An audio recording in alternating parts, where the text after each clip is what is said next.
Okay. So the first thing which you should know, the first thing which you should know कि ये जो diagram है, ये जो डायग्राम है that is called as male reproductive system का diagram. Okay. So male reproductive system के diagram में हमने सबसे पहली बात ये डिस्कस किया था कि the primary sex organ of your male reproductive system is called as testis. Testis is in pair. Testis are in pair, मतलब left testis and right testis, ऐसे दो टेस्टिस होते हैं. उन टेस्टिस का डिस्कशन हमने किया हुआ था. तो टेस्टिस जो रहते हैं, ये टेस्टिस जो रहते हैं ये बीसोडर्मल ओरिजिन होते हैं, पेयर ऑफ टेस्टिस होते हैं जो लोअर एब्डोमिनल कैविटी में बनते हैं और वो डिसेंड होते हैं धीरे धीरे करते हुए इंग्विनल कैनाल के जरिए. मैंने लास्ट लेक्चर में ही कहा था कि जो टेस्टिस रहते हैं बच्चों लोग, वो टेस्टिस तुम्हारे एब्डोमिनल कैविटी के अंदर बनेंगे. आई रिपीट, एब्डोमिनल कैविटी के अंदर तुम्हारे टेस्टिस बनने वाले हैं. एब्डोमिनल कैविटी ऑफ के अंदर जो टेस्टिस बन रहे हैं वो 7th वीक में बनते हैं. बच्चा जब मम्मी के यूटरस के अंदर बनता रहता है, डेवलप होता रहता है, तब उसके एब्डोमिनल कैविटी में, उस बच्चे के एब्डोमिनल कैविटी में 7th वीक ऑफ प्रेगनेंसी के दौरान बन जाएंगे वो टेस्टिस. एक बार वो 7th वीक में टेस्टिस पूरी तरीके से बन गए, वो 7th month of the pregnancy में, 7th month of the pregnancy में नीचे नीचे सरकना स्टार्ट हो जाएगा. ये नीचे नीचे सरकने वाला जो ऑर्गन है या फिर जिससे वो नीचे सरकता है, उसको हम लोग इंग्विनल कैनाल बोलते हैं. ये मैंने लास्ट लेक्चर में भी डिस्कस किया था. अगर मैं तुम लोगों को इंग्विनल कैनाल का डिस्कशन करने के लिए यहाँ पे छोटा सा डायग्राम बना के दिखाऊं तो वो कुछ ऐसे दिखाई देगा. If this is the scrotum, if this is the scrotum, इसके ऊपर एक ऐसा कैनाल जैसा स्ट्रक्चर है, एक ऐसा कैनाल जैसा स्ट्रक्चर है, that is called as inguinal canal. That is called as inguinal canal. ये इंग्विनल कैनाल से होते होते टेस्टिस नीचे सरकेंगे. ये इंग्विनल कैनाल से होते होते टेस्टिस नीचे सरकेंगे, एब्डोमिनल कैविटी से नीचे सरकेंगे और रेस्पेक्टिव स्क्रॉटल सैक्स में आके बैठ जाएंगे, रेस्पेक्टिव स्क्रॉटल कंपार्टमेंट्स में आकर बैठ जाएंगे. स्क्रॉटल सैक तो एक ही है बट उसके कंपार्टमेंट दो दो है. ठीक है, उसके कंपार्टमेंट दो दो है. सो टेस्टिस तुम्हारे इंग्विनल कैनाल के जरिए नीचे नीचे नीचे सरक रहे हैं और तुम्हारे रेस्पेक्टिव स्क्रॉटल सैक्स के अंदर आ रहे हैं, रेस्पेक्टिव स्क्रॉटल कंपार्टमेंट्स के अंदर आ रहे हैं. Now left testis left compartment में आके बैठेगा, राइट टेस्टिस राइट कंपार्टमेंट में आके बैठेगा. ना और एक चीज मुझे ये बतानी है कि कभी कभार किसी किसी बच्चों में टेस्टिस एब्डोमिनल कैविटी से होते हुए इंग्विनल कैनाल के थ्रू होते होते हुए तुम्हारे टेस्टिस स्क्रॉटम में नहीं आते हैं. किसी किसी बच्चों में इंग्विनल कैनाल से सरकते हुए टेस्टिस नीचे स्क्रॉटम में नहीं आते हैं. तो अगर टेस्टिस नीचे डिसेंड नहीं हो रहे, if the testis are not descending from the inguinal canal into the respective scrotal compartments, then we call such condition as cryptorchidism. I repeat, cryptorchidism एक क्लिनिकल कंडीशन है जिसमें क्या होता है, जिसमें क्या होता है कि तुम्हारे टेस्टिस जो है बच्चे लोग, वो कभी भी तुम्हारे टेस्टिस इंग्विनल कैनाल से सरकते हुए नीचे जाते नहीं है. ठीक है, इंग्विनल कैनाल से टेस्टिस जो है वो नीचे सरक कर जाते नहीं है. एब्डोमिनल कैविटी में ही टेस्टिस रहेंगे, एब्डोमिनल कैविटी से नीचे सरक कर इंग्विनल कैनाल के थ्रू नीचे सरक कर स्क्रॉटम में नहीं आएंगे. सो ऐसे कंडीशन को हम लोग क्या बोलेंगे, क्रिप्टोरकाइडिज्म. ऐसा कंडीशन होता भी है, ऐसा कंडीशन होता भी है. ये नॉर्मल कंडीशन नहीं है, ये एबनॉर्मल कंडीशन है. This is an abnormal condition. क्या हो रहा है इस एबनॉर्मल कंडीशन में, क्रिप्टोरकाइडिज्म हो रहा है. क्रिप्टोरकाइडिज्म का मतलब क्या होता है कि टेस्टिस एब्डोमिनल कैविटी में भले बनते रहेंगे, उसको इंग्विनल कैनाल के थ्रू नीचे सरक कर स्क्रॉटम में जाना है, बट वो स्क्रॉटम में सरक कर नीचे नहीं जा रहा है. क्यों नहीं जा रहा है, because there are certain complications available over there. So अगर वो सरक कर नीचे नहीं गया है, नीचे की तरफ स्क्रॉटम में नहीं आया है, वो ऊपर ही फंसा हुआ है, तो ऐसे कंडीशन को हम लोग बोलते हैं cryptorchidism. Are you all understanding this? Yes, सबको समझ में आया? क्या बोला मैंने, क्रिप्टोरकाइडिज्म का डिस्कशन किया. मैंने क्या बोला, आमतौर पे जो टेस्टिस रहता है वो नीचे सरक के तुम्हारे इंग्विनल कैनाल से होते हुए तुम्हारे स्क्रॉटम में आके बैठ जाएगा. ये नॉर्मल कंडीशन है, ये नॉर्मल कंडीशन है. I am repeating, cryptorchidism. Gupta siblings please listen to me very carefully. Cryptorchidism का ही डिस्कशन हो रहा है अभी तक. सो क्रिप्टोरकाइडिज्म का मतलब क्या है कि टेस्टिस आमतौर पे सरक के इंग्विनल कैनाल से होते हुए स्क्रॉटम में आ जाएंगे, स्क्रॉटम में आ जाएंगे. बट अगर तुम्हारे टेस्टिस स्क्रॉटम में सरक कर इंग्विनल कैनाल के थ्रू नहीं आ रहे हैं, वो उधर ही बैठे हुए हैं, वो नीचे नहीं सरक रहे हैं। तो नहीं सरकने के वजह से वो प्रॉब्लमैटिक सिचुएशन है, और ऐसे क्लिनिकल सिचुएशन को हम लोग बोलते हैं क्रिप्टोरकाइडिज्म। ऐसे क्लिनिकल सिचुएशन को हम लोग क्या बोलते हैं? क्रिप्टोरकाइडिज्म। CRYPTORCHIDISM। क्या बोला मैंने? क्रिप्टोरकाइडिज्म। क्रिप्टोरकाइडिज्म का मतलब क्या है कि टेस्टिस एब्डोमिनल कैविटी से होते हुए नीचे इंग्विनल कैनाल से थ्रू नीचे नहीं सरकेंगे, एब्डोमिनल कैविटी में ही रहेंगे, स्क्रॉटम में नहीं आएंगे। सो ऐसे कंडीशन को क्रिप्टोरकाइडिज्म बोलते हैं। समझ में आया?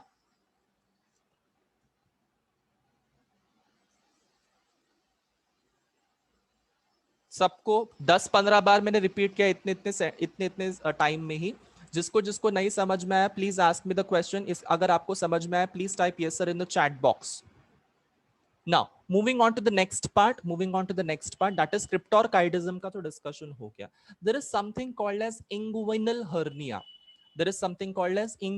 hernia. I repeat, inguinal hernia. INGUINAL ये inguinal है. Inguinal का hernia का मतलब क्या होता है? तुम लोगों ने देखा रहेगा कि बहुत सारे जो जिम में जाने वाले जो लोग रहते हैं, जो वर्कआउट करते हैं, उनके जो ट्रेनर्स रहते हैं, वर्कआउट ट्रेनर्स जो रहते हैं, वो उनको बार बार बोलते रहते हैं कि अगर आप कोई हैवी वेट को लिफ्ट कर रहे हो तो आपको अपना सपोर्टर पहनना चाहिए। ये सपोर्टर गार्ड्स पहनने चाहिए, या फिर या जो बेल्ट रहता है तुम्हारे बेली रीजन को बांधने के लिए, एब्डोमिनल रीजन को बांधने के लिए ऐसे बेल्ट्स अवेलेबल रहते हैं। सो ये बेल्ट्स को आप पहना करो। क्यों पहना करो? बिकॉज क्या हो जाता है कि जो तुम्हारा इंटेस्टाइन का जो लूप है ना, इंटेस्टाइन का जो लूप है, लूप का मतलब क्या है? कॉइलिंग जो ट्यूब्स हैं, वो ट्यूब्स ना अपने आप में खुल जाएंगे, और खुलने के वजह से वो चले जाएंगे तुम्हारे इंग्विनल कैनाल के अंदर। सो अगर इंग्विनल कैनाल के अंदर ऐसे ट्यूब्स चले जाते हैं तो हम लोग उसको क्या बोलेंगे? Inguinal hernia. It is not good. It is a clinical condition. Inguinal hernia is a clinical condition which could be treated by a normal operation. But ये होता है अगर heavy lifters जो रहते हैं उन लोगों ने अपनी केयर बराबर से नहीं ली, तो उन्होंने guards and supporters, they don't use any guards and supporters, and they are lifting the weights like this, like without any aids of your guards and supporters, then it would be a problematic situation. It could create a problem called as inguinal hernia. Is that clear? So I've explained two clinical conditions right here, right now, that I've explained. First thing called as cryptorchidism, and the next thing is called as inguinal hernia. Cryptorchidism, what do you mean by that? The failure of the testis to descend from the inguinal canal into the respective scrotal compartments. I repeat, the failure of the testis through the inguinal canal into the respective scrotal compartments is called as is called as cryptorchidism. The failure of the testis to descend from the inguinal canal into the respective scrotal sacs is called as cryptorchidism. And inguinal hernia का मतलब क्या है कि inguinal canal का जो opening है उसमें अगर कोई intestine की loop आ जाएगी, intestine का कोई tube आ जाएगी, तो हम लोग उसको क्या बोलते हैं? inguinal hernia. Inguinal hernia कब होता है? जब आप heavy weight को lift करते हो. Is that clear?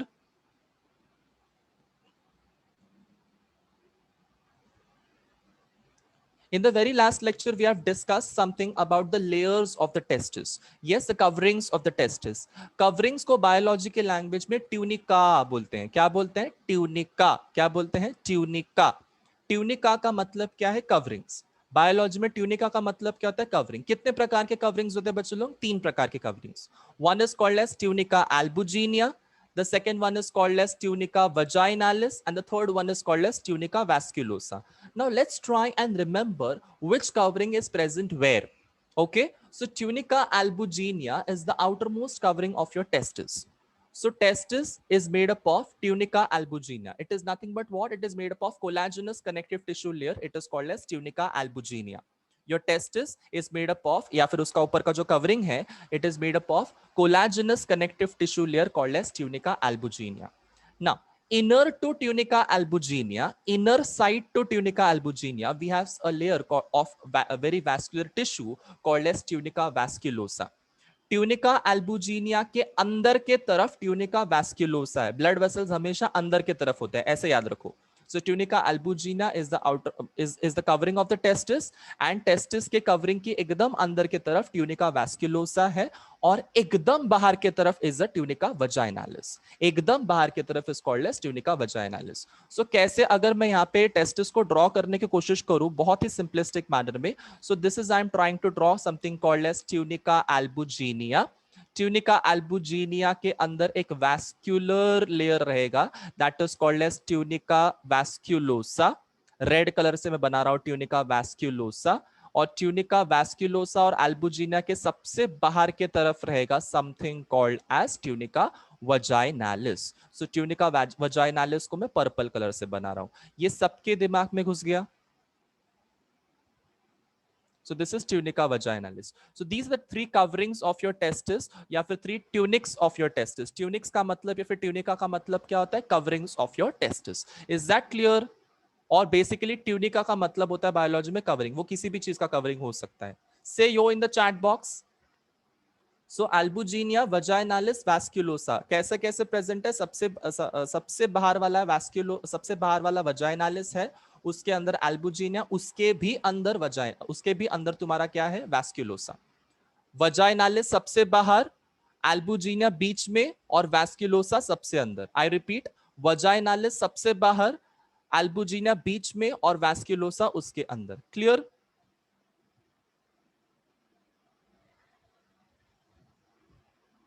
चलिए आगे जाते हैं, आगे बढ़ते हैं. मैंने कहा ट्यूनिका एल्बुजिनिया. ट्यूनिका एल्बुजिनिया बच्चे लोग तुम्हारे टेस्टिस को ना छोटे छोटे कंपार्टमेंट्स में डिवाइड करता है. तुम लोग यहाँ पे क्लियरली इस डायग्राम में देख सकते हो, इस डायग्राम में क्लियरली देख सकते हो कि how the testis is getting divided into smaller smaller compartments. So this is the tunica albuginea वाला layer. This is the tunica albuginea layer.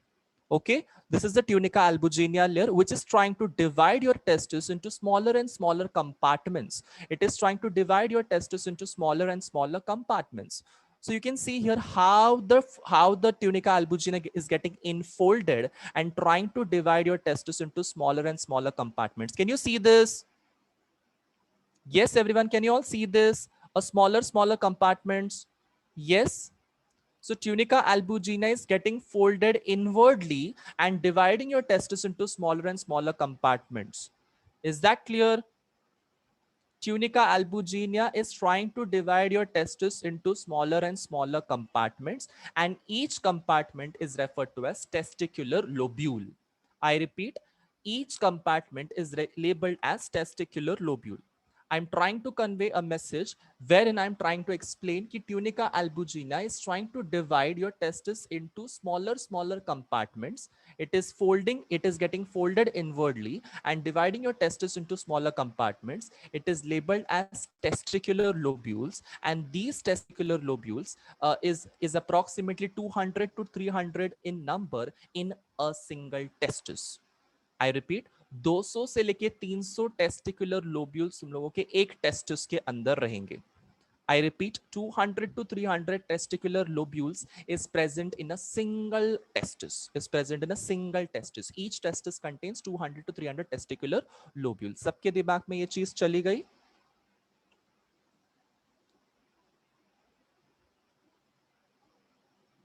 ठीक है. So I was discussing something about testicular lobules. Testicular lobules is created just because your testis is getting divided because of tunica albuginea. Tunica albuginea is dividing your testis into 200 to 300 testicular lobules. Now, let's try and understand why these lobules are so important. ये lobules का क्या महत्व है? ये हर एक lobule के अंदर, let's say हम लोग इस lobule की बात कर रहे हैं, इस लोब्यूल की बात कर रहे हैं, इस कंपार्टमेंट की बात कर रहे हैं, इस टेस्टिकुलर लोब्यूल की बात कर रहे हैं. देखो, तो इसके अंदर तुम लोग को एक कॉइल्ड स्ट्रक्चर दिखाई दे रहा है, व्हाइट कलर का कॉइल्ड स्ट्रक्चर, व्हाइट कलर का coiled structure, highly coiled structure, highly coiled tube, सबको दिखाई दे रहा है. एक कंपार्टमेंट में टेस्टिस के एक कंपार्टमेंट में यू कैन सी कि एक कॉइल्ड ट्यूब्यूल है. उस कॉइल्ड ट्यूब्यूल का नाम क्या है बच्चों लोग? Seminiferous tubules. उस कॉइल्ड ट्यूब का नाम क्या है बच्चों लोग? Seminiferous tubules.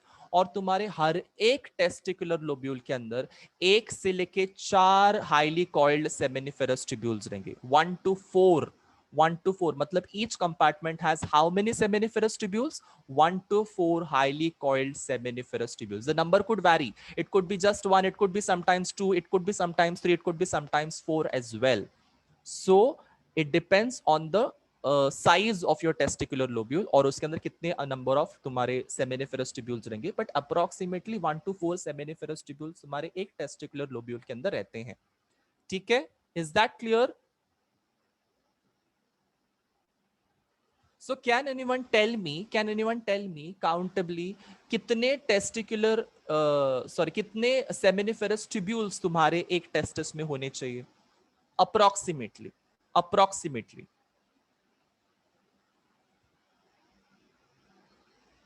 यस, अप्रोक्सीमेटली कितने होने चाहिए?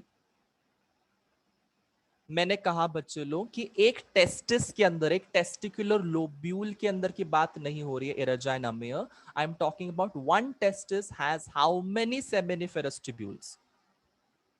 Perfect Sakshi Patil, it is 1200 two, या फिर हम लोग इसको बोल सकते हैं 4000 से लेके 1200 तक ये जा सकता है. Is that clear? सॉरी 800 से लेके 1200 तक जा सकता है. Is that clear everyone? Yes, 800 से लेके 1200 तक इसका नंबर जा सकता है एक टेस्टिस के अंदर. हम लोगों ने सिर्फ मल्टीप्लिकेशन किया है, नॉर्मल मैथमेटिक्स किया हुआ है, कुछ नहीं किया है. 200 से लेके 300 टेस्टिकुलर लोब्यूल्स रहते हैं हमारे एक टेस्टिस के अंदर. तो मैंने उसको मल्टीप्लाई कर दिया 1 to 4 सेमिनिफेरस ट्यूब्यूल्स के साथ में, बिकॉज हमने क्या देखा था कि एक टेस्टिकुलर लोब्यूल में चार, लेट्स से कि एक टेस्टिकुलर लोब्यूल में 4 सेमिनिफेरस ट्यूब्यूल्स हैं. एक टेस्टिकुलर लोब्यूल में 4 सेमिनिफेरस ट्यूब्यूल्स हैं. तो तुम्हारे 300 टेस्टिकुलर लोब्यूल्स में कितने सेमिनिफेरस ट्यूब्यूल्स होंगे? 300 multiplied by 4 is equals to 1200. Have you understood Gupta sibling? Did you understand this mathematics? It is very simple. Yes, बहुत सिंपल है, बहुत ज्यादा कुछ बड़ा इंटीग्रेशन डेरिवेटिव्स जैसा मैथमेटिक्स किया नहीं हम लोगों ने. बहुत सिंपल मैथमेटिक्स है जिसमें मैंने क्या बोला कि मल्टीप्लाई करना है. क्या मल्टीप्लाई करना है? एक टेस्टिस के अंदर 200 से लेके 300 टेस्टिकुलर लोब्यूल्स रहेंगे. तुम्हारे ट्यूनिका एल्बुजिना के फोल्ड होने की वजह से इतने सारे लोब्यूल्स बने हुए हैं और वो हर एक लोब्यूल के अंदर 1 से लेके 4 सेमिनिफेरस ट्यूब्यूल्स रह सकते हैं. Let's multiply this both of these numbers and we will get a final number as 1200 या फिर 800. So minimum could be 800 and maximum could be 1200 lobules in a testis, in a single testis. I'm talking about in a single testis. ऐसे हमारे पास में दो testis हैं, left testis and right testis. So total हमारे पास में कितने seminiferous tubules हो सकते हैं दोनों testis को मिलाकर? कितने हो सकते हैं? Very good. So it is approximately 2400 seminiferous tubules होंगे. 2400 is an approximate value which I'm talking about. हमने गिने नहीं है जाके कि हाँ इतने ही होंगे. But we are talking about the rough or the approximate values. Yes, we are talking about the rough and the approximate values जिससे हमको एक rough idea आ जाएगा कि okay इतने सारे seminiferous tubules एक testis में होंगे और इतने सारे seminiferous tubules तुम्हारे दोनों testis में हो सकते हैं. चलिए इसी के साथ में थोड़ा सा आगे बढ़े. Are you all clear with this concept? So मैंने एक चीज यहां पे रिपीट करनी है. ट्यूनिका एल्बुजिनिया का जो लेयर है वो अंदर की तरफ फोल्ड होगा और वो अंदर की तरफ फोल्ड होने के वजह से टेस्टिकुलर लोब्यूल्स बनाएगा. टेस्टिकुलर लोब्यूल्स जो है वो तुम्हारे एक टेस्टिस में 200 से लेके 300 के नंबर तक जा सकते हैं. हर एक टेस्टिकुलर लोब्यूल के अंदर 1 से लेके 4 सेमिनिफेरस ट्यूब्यूल्स हो सकते हैं. तुम लोग यहाँ पे डायग्राम में भी देख सकते हो, बहुत बेहतरीन डायग्राम यहाँ पे दिया हुआ है. ये लोब्यूल है, ये लोब्यूल में से मैं खींच के क्या कर रहा हूं, एक सेमिनिफेरस ट्यूब्यूल को एनलार्ज कर रहा हूं, जूम कर रहा हूं. जिससे हमको क्या पता चलता है? जिससे हमको पता चलता है कि इस सेमिनिफेरस ट्यूब्यूल्स में इतने सारे सेल्स होते हैं. इस सेमिनिफेरस ट्यूब्यूल्स में इतने सारे सेल्स होते हैं. वो कौन से सेल्स हैं, वो क्या क्या सेल्स हैं, वो क्या क्या काम धंधा करने वाले हैं, इसका डिस्कशन हम लोग नेक्स्ट स्लाइड में देखेंगे. Is that clear? Seminiferous tubules को हमको जूम करना है और जूम करके उसके अंदर के सेल्स को हमको पहचानना है और उसके फंक्शंस को जानना है. ये हमारा अभी का टास्क है. Is that clear?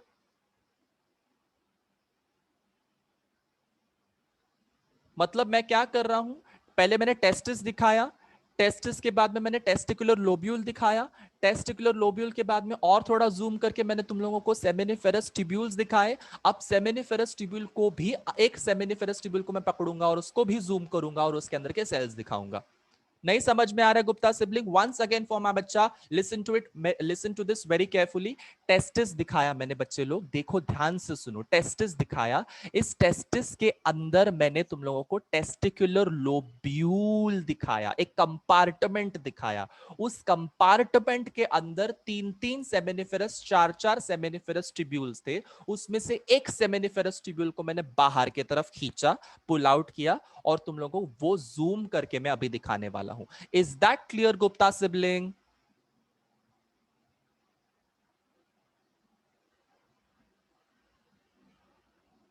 मतलब मैं जूम किए जा रहा हूं, किए जा रहा हूं, किए जा रहा हूं, क्या कर रहा हूं, टेस्टिस दिखा रहा हूं, टेस्टिस के अंदर टेस्टिकुलर लोब्यूल दिखा रहा हूं, टेस्टिकुलर लोब्यूल के अंदर सेमिनिफेरस ट्यूब्यूल दिखा रहा हूं, सेमिनिफेरस ट्यूब्यूल्स में से एक सेमिनिफेरस ट्यूब्यूल को हम लोग जूम करेंगे और अभी पढ़ने वाले हैं। Is that clear? Seminiferous tubules में अलग अलग प्रकार के सेल्स होते हैं, उस चीज को अभी हम लोग पढ़ने वाले हैं। यहां तक सबको समझ में आया? Drop a heart in the chat box right here right now.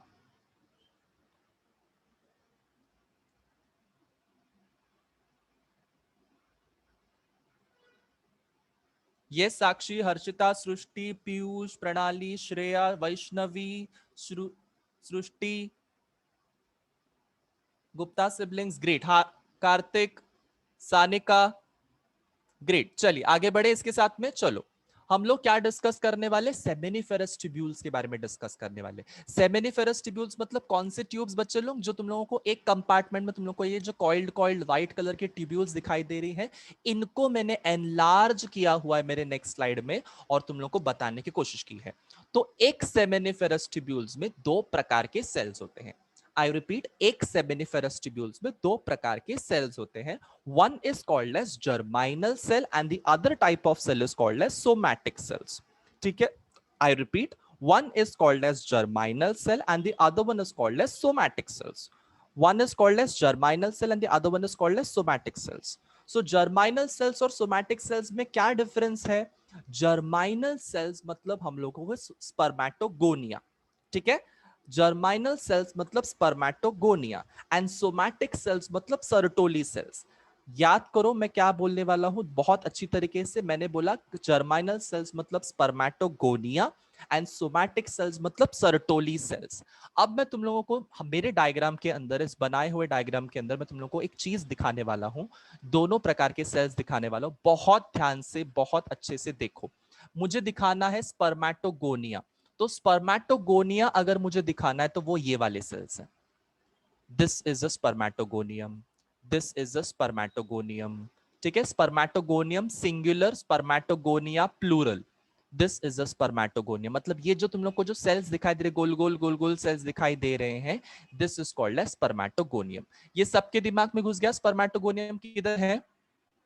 Yes everyone, spermatogonium की, स्पर्मेटोगोनियम कहां पे सबको दिख रहा है? चलिए अब लेट्स ट्राई एंड अंडरस्टैंड कि सर्टोली सेल्स कहां पे है। सर्टोली सेल्स कहां पे है? सर्टोली सेल्स को दिखाने के लिए आई हैव अनदर कलर। ये सर्टोली सेल्स हैं, ये कलर से दिख नहीं रहा है, आई यूज अनदर कलर। ये सर्टोली सेल्स हैं। Can you all see Sertoli cells का इररेगुलर मार्जिन? देखो बच्चों लोग, ये इररेगुलर मार्जिन से एक सर्टोली सेल, बड़ा सा सर्टोली सेल बना हुआ है। देखो, this is a Sertoli cell, ठीक है? ये तुम्हारा सर्टोली सेल है। ये सर्टोली सेल का बीच का जो गोला है, this is the nucleus of the Sertoli cell, ठीक है? So this is the Sertoli cell, और जो उसके आजू बाजू में, दैट इज कॉल्ड स्पर्मेटोगोनिया। ठीक है बच्चों लोग, समझ में आया? सो सर्टोली सेल्स एंड स्पर्मेटोगोनिया, ये दो चीजों के बारे में हम डिस्कस करने वाले हैं। Is that clear? Sertoli cells को हम लोग बोलते हैं सोमैटिक सेल्स एंड जर्माइनल सेल्स जो दैट इज कॉल्ड स्पर्मेटोगोनिया। अब मैं क्यों ऐसे अलग अलग नाम बोल रहा हूं? जर्माइनल का मतलब क्या होता है? ऐसे सेल्स जो आगे जाके मियोसिस करेंगे। यस, जर्माइनल सेल्स मतलब ऐसे सेल्स जो आगे जाके मियोसिस करेंगे, और सोमैटिक सेल्स मतलब ऐसे सेल्स जो मियोसिस नहीं कर सकते हैं। ठीक है? Is that clear? Germinal cells मतलब ऐसे सेल जो आगे जाके मियोसिस करेंगे, और सोमैटिक सेल्स मतलब ऐसे सेल जो मियोसिस नहीं कर सकते, वो माइटोसिस करते हैं। Is that clear? अब बच्चे लोग हम टेस्टिस के सेमिनिफेरस ट्यूब्यूल्स के सेल्स का डिस्कशन कर रहे हैं। मतलब टेस्टिस में बनता क्या है मियोसिस करके, कोई मुझे बता सकता है? टेस्टिस में मियोसिस करके बनेगा क्या? Yes everyone, very good Irja, very good Rutuja. ये स्पर्म सेल्स बनेंगे, स्पर्म बनेंगे। अमेय, हर्षिता, कार्तिक, पीयूष, गुप्ता सिबलिंग स्पर्म्स बनने वाले। वेरी गुड आंसर्स बच्चे लोग, स्पर्म्स बनने वाले हैं। अब स्पर्म्स बनेंगे तो किस प्रोसेस से बनेंगे? मियोसिस से बनेंगे। और मैंने क्लियरली क्या बताया कि कौन से सेल्स मियोसिस करने वाले हैं, सोमैटिक या जर्माइनल? सोमैटिक या जर्माइनल? जर्माइनल सेल्स करेंगे। अब जर्माइनल सेल्स का नाम क्या दिया हुआ है हम लोगों ने? क्या नाम दिया हुआ है? यस, जर्माइनल सेल्स का क्या नाम दिया हुआ है? स्पर्मेटोगोनिया। मतलब जर्माइनल सेल्स में जो स्पर्मेटोगोनिया है, वो स्पर्मेटोगोनिया मियोसिस करेंगे और स्पर्म्स बनाएंगे। Is that clear?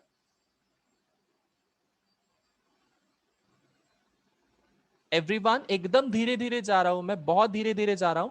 हमारे सेमिनिफेरस ट्यूब्यूल्स के अंदर, हमारे टेस्टिस के अंदर जो टेस्टिकुलर लोब्यूल है, उसमें जो सेमिनिफेरस ट्यूब्यूल्स हैं, ये सेमिनिफेरस ट्यूब्यूल्स में दो प्रकार के सेल्स होते हैं। One is called as germinal cell, one is called as somatic cell. Germinal cell हमारे टेस्टिस के अंदर जो रहते हैं, सेमिनिफेरस ट्यूब्यूल्स के अंदर जो रहते हैं, इनका नाम है स्पर्मेटोगोनिया।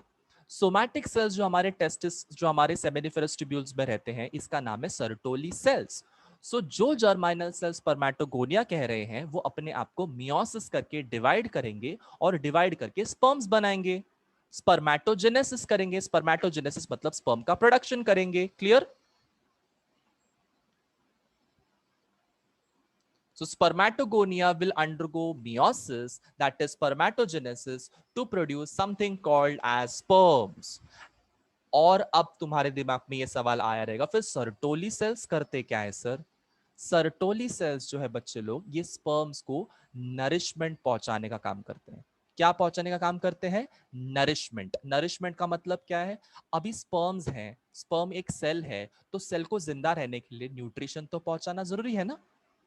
न्यूट्रिशन तो पहुंचाना जरूरी है। सो अगर न्यूट्रिशन पहुंचाना है, तो उसको न्यूट्रिशन पहुंचाने वाले सेल्स का नाम है Sertoli cells. Is that clear?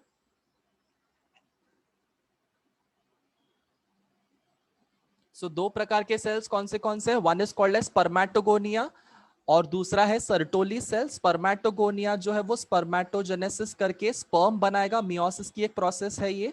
Meiosis होता है इन सेल्स के अंदर, स्पर्मेटोगोनिया के अंदर, ताकि मियोसिस होकर स्पर्म्स बन सके। ठीक है? और सर्टोली सेल्स जो है वो तुम्हारे स्पर्म्स को न्यूट्रिशन या फिर नरिशमेंट पहुंचाने का काम करते हैं। Now let's try and understand. ये जो भी मैंने लिखा हुआ है, इसको मैं फटाफट पढ़ लेता हूं, so that you will be knowing कि क्या लिखना है तुम्हारे क्या बोलते हैं, पेपर के अंदर। जब तुमको ऐसा क्वेश्चन पूछा जाएगा कि write a note on spermatogonia और write a note on somatic cells, अगर ऐसा नोट आया तो क्या लिखोगे? There are two types of cells present in seminiferous tubules. One is called as germinal cells, one is called as somatic cells. Germinal cells inside the seminiferous tubules are labeled as spermatogonia. Are labeled as spermatogonia. Somatic cells in case of seminiferous tubules are labeled as Sertoli cells. Seminiferous tubules are lined by cuboidal germinal epithelial cells, which is called as spermatogonia. मतलब seminiferous tubules जो है वो अंदर से coat किए जाते हैं cuboidal germinal epithelial cell से, जिनका नाम है स्पर्मेटोगोनिया। अब ये स्पर्मेटोगोनिया क्या करेंगे? मियोसिस करेंगे और स्पर्मेटोजोआ बनाएंगे। स्पर्मेटोजोआ का मतलब क्या होता है बायोलॉजी में? स्पर्म्स। स्पर्मेटोजोआ मतलब क्या होता है बायोलॉजी में? स्पर्म्स। ठीक है? दो दो नाम है स्पर्म्स के, एक तो स्पर्मेटोजोआ बोलो या तो स्पर्म्स बोलो। स्पर्मेटोजोआ हाईफाई नाम है, स्पर्म्स एकदम गाउठी नाम है। Is that clear?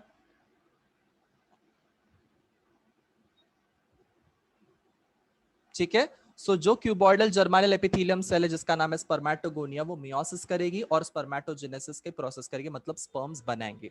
दूसरे प्रकार के जो सेल्स है जिसका नाम है सर्टोली सेल्स। क्या नाम बोला मैंने? Sertoli sales. सर्टोली सेल्स ये पिरामिड जैसे सेल्स हैं ये पिरामिड जैसे सेल्स तुम लोग को यहाँ पे दिखाई दे रहा है, सर्टोली सेल्स जो बीच बीच में है, ठीक है, जो बीच बीच में यहाँ पे भी है, यहाँ पे भी है, यहाँ पे भी है, हर जगह पे तुम लोग को दिखाई देंगे, बीच बीच में दिखाई देंगे। These are called as these are called as Sertoli cells. इन सर्टोली सेल्स का एक नाम है, इसका नाम है सस्टेंटाक्युलर सेल्स। सस्टेंटाक्युलर सेल्स का मतलब होता है सपोर्टिंग सेल्स या फिर accessory cells. I repeat, Sertoli cells का एक नाम है जिसका नाम है सस्टेंटाक्युलर सेल्स। ठीक है, सस्टेंटाक्युलर सेल्स का मतलब क्या होता है, सपोर्टिंग सेल्स या फिर तुम्हारे एक्सेसरी सेल्स। एक्सेसरी का मतलब क्या होते हैं, एक्सेसरी मतलब जैसे फॉर एग्जांपल तुम लोग घर में जब कहीं तैयार होकर जाते हो तब तुम लोग एक्सेसरीज पहनते हो ना, वॉच पहनते हो, ठीक है, लड़कियां झुमके लटकाती है, कान का कुछ पहनती है, नाक में कुछ पहनती है, बैंगल्स पहनती है, गले में कुछ पहनती है। These are accessories. ये तुम्हारे बॉडी का पार्ट नहीं है, ये क्या है, ये एक्सेसरीज है। ये हम लोग हमारे कपड़े के साथ एक्स्ट्रा पहनते हैं ताकि हम लोग अच्छे दिखे। बट यहाँ पे अच्छे दिखने के लिए है क्या ये सेल्स? नहीं, ये सपोर्टिंग सेल्स है, इसलिए इसको सस्टेंटाकुलर सेल्स बोलते हैं, या फिर इनको एक्सेसरी सेल्स या फिर सपोर्टिंग सेल्स बोलते हैं। एक नाम है बच्चे लोग सर्टोली सेल्स का, that is called as nurse cells. कितने कितने नाम बताए मैंने? Sertoli cells, sustentacular cells, nurse cells, accessory cells, supporting cells. पांच पांच नाम है एक ही सेल्स के, पांच पांच नाम। क्या क्या है? Sertoli cells, sustentacular cells, accessory cells, nurse cells and supporting cells. ऐसे पांच पांच नाम है एक ही सेल्स के। Is that clear? बट काम एक ही है। पांच सेल्स के मतलब एक सेल से पांच नाम जरूर है, बट काम एक ही है। क्या काम है उनका? कि स्पर्म्स को न्यूट्रिशन प्रोवाइड करो, नरिशमेंट प्रोवाइड करो। तुम लोग यहाँ पे क्लियरली देख सकते हो कि कैसे तुम्हारे स्पर्म्स इस नरिशिंग सेल्स के अंदर या नर्स सेल्स के अंदर या सर्टोली सेल्स के अंदर गड़े हुए हैं। Can you all see this? कैसे अपने मुंडी गड़ा के रखे उसके अंदर, हेड उनका गड़ा के रखा हुआ है, उनका हेड जो है वो उसमें धस गया है। यस, स्पर्म्स के सारे स्पर्म्स के हेड उसमें धस गए। क्यों धस गए? Because sperms is going to derive nutrition out of them. Sperms are going to derive the nutrition out of them. Sertoli cells, nurse cells are going to provide nutrition to the developing sperms, and they're going to derive this nutrition out of them. yes, इसलिए sperms ये तुम्हारे इसमें क्या बोलते हैं, Sertoli cells में अंदर गड़े हुए हैं या फिर उसको एक क्या बोलते हैं, अंदर धसे हुए हैं। Is that clear? चलिए, मैंने क्या क्या बताया एक बार क्विक रिवीजन करवाता हूं मैं, एक बार क्विक रिवीजन। ठीक है, क्विक रिवीजन करते हैं। मैंने टेस्टिस बताया तुम लोगों को। टेस्टिस का लेबलिंग करते टाइम में मैंने क्या बोला कि ट्यूनिका एल्बुजिनिया एक लेयर है। इस ट्यूनिका एल्बुजिनिया का जो लेयर है ये अंदर की तरफ फोल्ड हो जाता है ताकि उस टेस्टिस में छोटे छोटे कंपार्टमेंट्स बन सके, छोटे छोटे हिस्से बन सके, छोटे छोटे पार्ट्स बन सके, छोटे छोटे कंपार्टमेंट्स बन सके। इन कंपार्टमेंट्स का नाम है टेस्टिकुलर लोब्यूल्स। उन हर एक लोब्यूल के अंदर रहते हैं सेमिनिफेरस ट्यूब्यूल्स।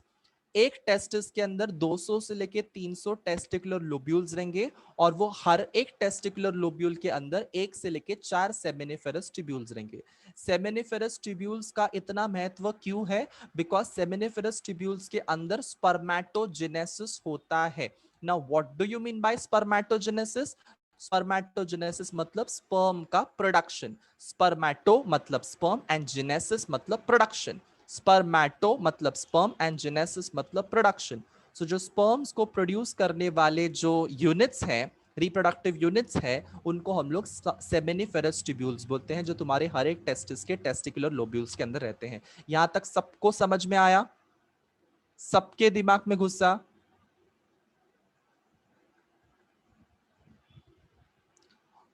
फिर मैंने क्या बोला कि अभी हम क्या देखेंगे, एक एक सेमिनिफेरस ट्यूब्यूल को फोकस में लाएंगे और देखेंगे।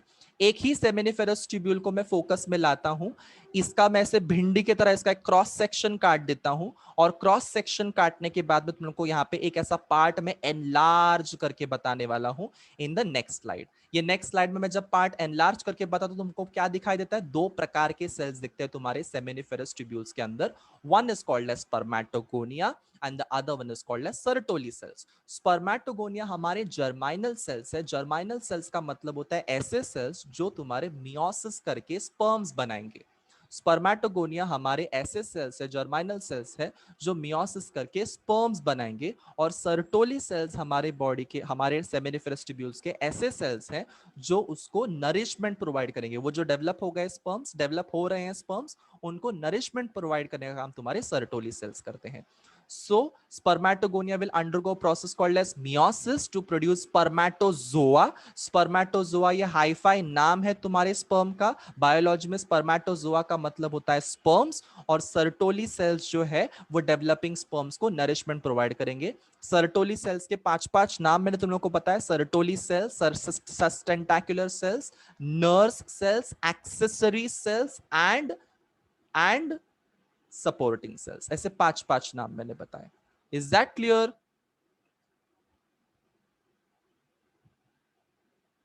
ठीक है, बहुत बार रिपीटेशन हो गया है तुम्हारे दिमाग में, ये सारी चीजें एकदम फिक्स हो गई है।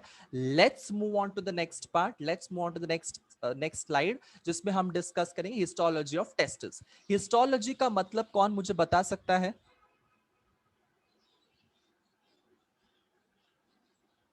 हिस्टोलॉजी का मतलब मुझे कोई बता सकता है? नो बेटा, नो बेटा, no no no, Shubham Sherke Gupta sibling. Study of cell को हम लोग साइटोलॉजी बोलते हैं। यस, स्टडी ऑफ सेल को हम लोग साइटोलॉजी बोलते हैं। स्टडी ऑफ बायोलॉजी ऐसा कुछ नहीं रहता है Raza. Biology is study of living organisms. ठीक है, जब हम लोग टिश्यूज की स्टडी की बात करते हैं, that is called as histology. जब हम टिश्यूज की स्टडी की बात करते हैं, very good Ameya, Amrita and Gupta siblings, Rashi, तुम लोगों ने आंसर करेक्टली दिया हुआ है कि हिस्टोलॉजी मतलब study of tissue. Write it down. Study of living organism is called as biology, study of cell is called as cytology, study of tissues is called as histology. तुम लोग लिख सकते हो अपने नोटबुक के अंदर, बिकॉज ये कंफ्यूजिंग टर्मिनोलॉजीज नहीं है, बहुत सिंपल टर्मिनोलॉजीज है। बायो का मतलब होता है लिविंग, लॉजी का मतलब होता है स्टडी, लिविंग ऑर्गेनिज्म की स्टडी को हम लोग बायोलॉजी बोलते हैं। वैसे ही साइटो का मतलब होता है सेल, लॉजी का मतलब होता है स्टडी, साइटोलॉजी का मतलब होता है सेल की स्टडी, हिस्टो का मतलब होता है टिश्यू, एंड लॉजी का मतलब होता है study. Study of tissue is referred to as histology. Is that clear? Am I clear with my instructions?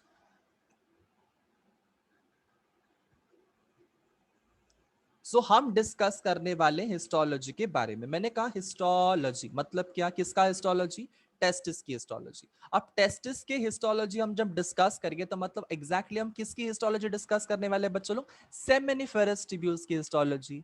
Yes, seminiferous tubules की हिस्टोलॉजी। हम लोग सेमिनिफेरस टिब्यूल्स की हिस्टोलॉजी को ये करने वाले, फोकस में लाने वाले। सेमिनिफेरस टिब्यूल्स मतलब क्या टिब्यूल्स? वो ऐसे टिब्यूल्स है जहां पे स्पर्मेटोजेनेसिस होता है, स्पर्म प्रोडक्शन होता है। क्लियर?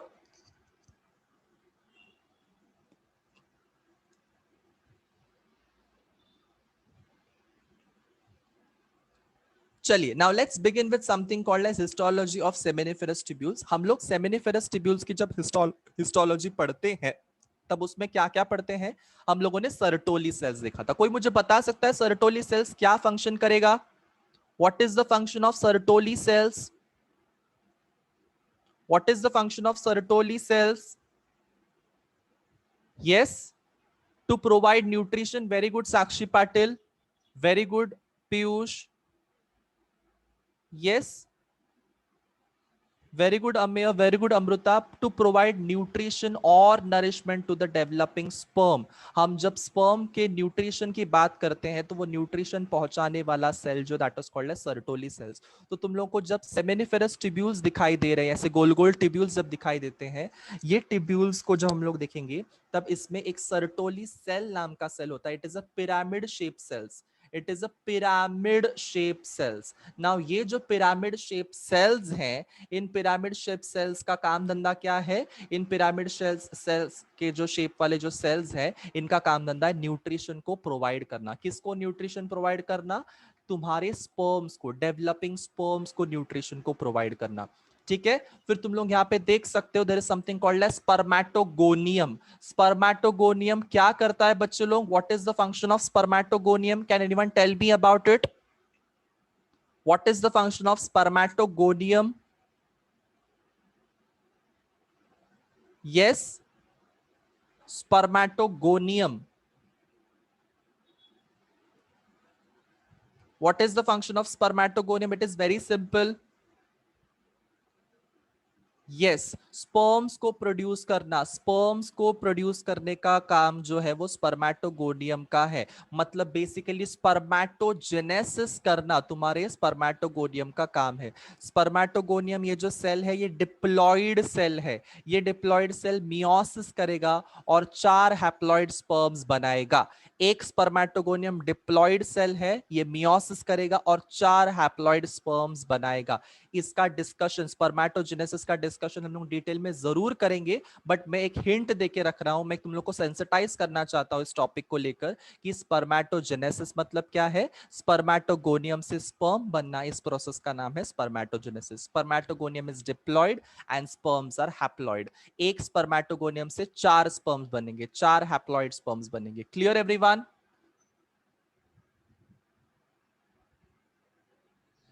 अब बच्चे लोग, स्पर्म्स बनने के टाइम पे डायरेक्टली तो स्पर्म्स नहीं बन सकता है। इस बीच में 2-3 स्टेप्स रहते हैं जो तुम्हारे स्पर्म्स बनने के प्रोसेस में इंक्लूड किया जाता है। मतलब स्पर्मेटोगोनियम से डायरेक्टली स्पर्म के सेल्स नहीं बनेंगे। स्पर्मेटोगोनियम से डायरेक्टली स्पर्म के सेल्स नहीं बनेंगे। स्पर्मेटोगोनियम डिवाइड होगा और बनाएगा प्राइमरी स्पर्मेटोसाइट। स्पर्मेटोगोनियम डिवाइड होगा और क्या बनाएगा? Primary spermatocyte. ये प्राइमरी स्पर्मेटोसाइट डिवाइड होंगे आगे जाके और बनाएंगे सेकेंडरी स्पर्मेटोसाइट्स। और सेकेंडरी स्पर्मेटोसाइट्स आगे जाके डिवाइड होंगे और बनाएंगे स्पर्मेटिड्स। और स्पर्मेटिड्स आगे जाके कन्वर्ट हो जाएंगे into a structure called as sperms. ठीक है, मैं वापस से एक बार चीज रिपीट कर रहा हूं। स्पर्मेटोगोनियम डिवाइड करेगा, प्राइमरी स्पर्मेटोसाइट बनाएगा। प्राइमरी स्पर्मेटोसाइट सेकेंडरी स्पर्मेटोसाइट बनाएगा।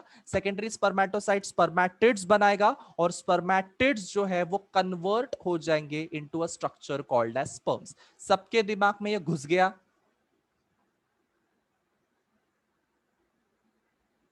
ये जो मैंने बताया, स्पर्मेटोगोनियम से प्राइमरी स्पर्मेटोसाइट, प्राइमरी स्पर्मेटोसाइट से सेकेंडरी स्पर्मेटोसाइट, सेकेंडरी स्पर्मेटोसाइट से स्पर्मेटिड्स, स्पर्मेटिड से स्पर्म, ये जो मैंने प्रोसेस तुम लोग को बताई, ये जो फ्लो चार्ट मैंने तुम लोग को बताई, ये सारा का सारा फ्लो चार्ट हम लोग स्पर्मेटोजेनेसिस के प्रोसेस में पढ़ने वाले हैं, डिटेल में पढ़ने वाले हैं जब भी कभी हम लोग डिस्कस करेंगे इसको। Is that clear? In future जब भी कभी हम डिस्कस करेंगे इस चीज को एकदम डिटेल में डिस्कस करने वाले हैं। Stay tuned, stay with me. I will be explaining everything in great detail in future. Is that clear? But for now, this is the topic which you should know कि ये सब होता है आगे जाके। ठीक है, चलिए इसी के साथ में थोड़ा सा आगे बढ़ लेते हैं, थोड़ा सा आगे, कि मैं क्या बता रहा था कि हिस्टोलॉजी ऑफ टेस्टिस में 2 प्रकार के सेल्स होते हैं। One is called as Sertoli cells जो हमारा स्पर्म का नरिशमेंट करेगा। One is called as spermatogonium जो हमारे स्पर्म को प्रोड्यूस करेगा। ना, ये 2 सेल्स तो है ही है, बट ये किधर है तुम्हारे सेल्स? ये सेल्स तुम्हारे सेमिनिफेरस ट्यूब्यूल्स के अंदर है। सेमिनिफेरस ट्यूब्यूल्स के अंदर है। मतलब देखो बच्चे लोग, अगर मैं तुम लोगों को यहाँ पे सेमिनिफेरस ट्यूब्यूल्स बताना चाहता हूं, तो this is a seminiferous tubule, this is a seminiferous tubule. ये बड़ा सा जो गोला है, this is a seminiferous tubule. A circular structure is called as seminiferous tubule. ठीक है, ये एक सेमिनिफेरस ट्यूब्यूल है, ये एक सेमिनिफेरस ट्यूब्यूल है। ठीक है, ये एक सेमिनिफेरस ट्यूब्यूल का हाफ सर्कल तुम लोग को, सेमी सर्कल यहाँ पे दिखाई दे रहा है। ये भी एक हाफ सर्कल, सेमी सर्कल तुमको दिखाई दे रहा है। इन सेमिनिफेरस ट्यूब्यूल्स के बीच में क्या तुम लोग को थोड़ी थोड़ी जगह दिखाई दे रही है? यहाँ पे, यहाँ पे, यहाँ पे, can you all see a certain space? थोड़ी थोड़ी जगह है। 2 सेमिनिफेरस ट्यूब्यूल्स के बीच में छोटी थोड़ी थोड़ी थोड़ी थोड़ी थोड़ी स्पेस है, जगह है। ठीक है, ऐसे चिपक चिपक के सेमिनिफेरस ट्यूब्यूल्स नहीं है, उनके बीच में स्पेस अवेलेबल है। तो इन स्पेस का नाम होता है इंटरस्टाइसिस। इन स्पेस का नाम क्या होता है बच्चों लोग? इंटरस्टाइसिस। Right it down. इंटरस्टाइसिस का मतलब क्या है? The space which is present in between the seminiferous tubules. In between 2 seminiferous tubules, there is a small space. It is called as interstices. INTERSTICES. STICES. Interstices. ठीक है, सो इंटरस्टाइसिस का मतलब क्या है? The space which is present in between 2 seminiferous tubules. Now ये जो 2 seminiferous tubules के बीच का जो इंटरस्टाइसिस है, इनके अंदर एक सेल होता है जिसका नाम है लेडिक सेल्स।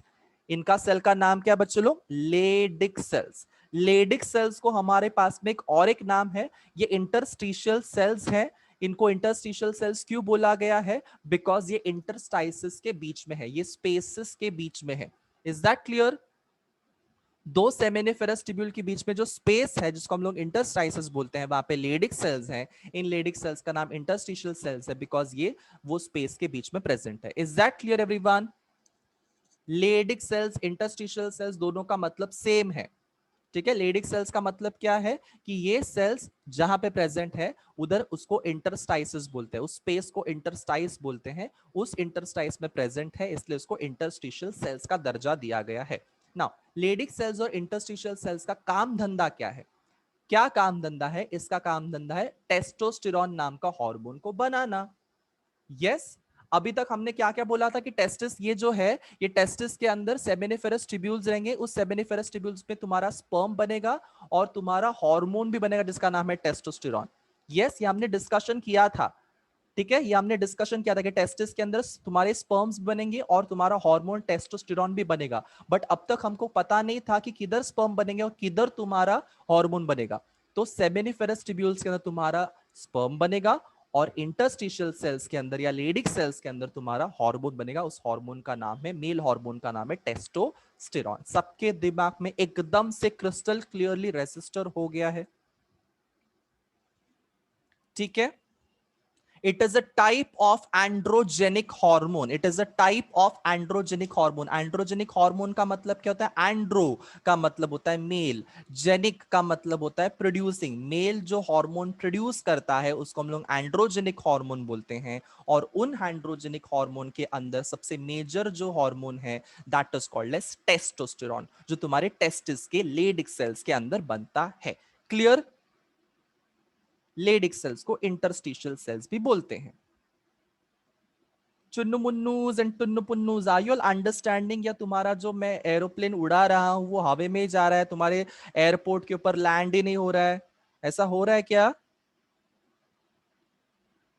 सबको समझ में आ रहा है एकदम? एक एक वर्ड, एक एक सेंटेंस, एक एक चीज तुम्हारे दिमाग में घुसनी चाहिए, बिकॉज ये टेक्स्ट बुक जब तुम पढ़ोगे तो अब कंफ्यूजन नहीं आना चाहिए कि सर ये क्यों आया, वो क्यों आया, ये किधर से आया, इसका और इसका क्या मतलब है, इतने अलग अलग चार चार पांच पांच नाम क्यों है इसको? हर एक नाम का अपना अपना मतलब है, मैंने तुम लोग को समझाया हर एक नाम का मतलब, हर एक चीज का मतलब। yes everyone, drop a heart in the chat box if you're enjoying this lecture to the core।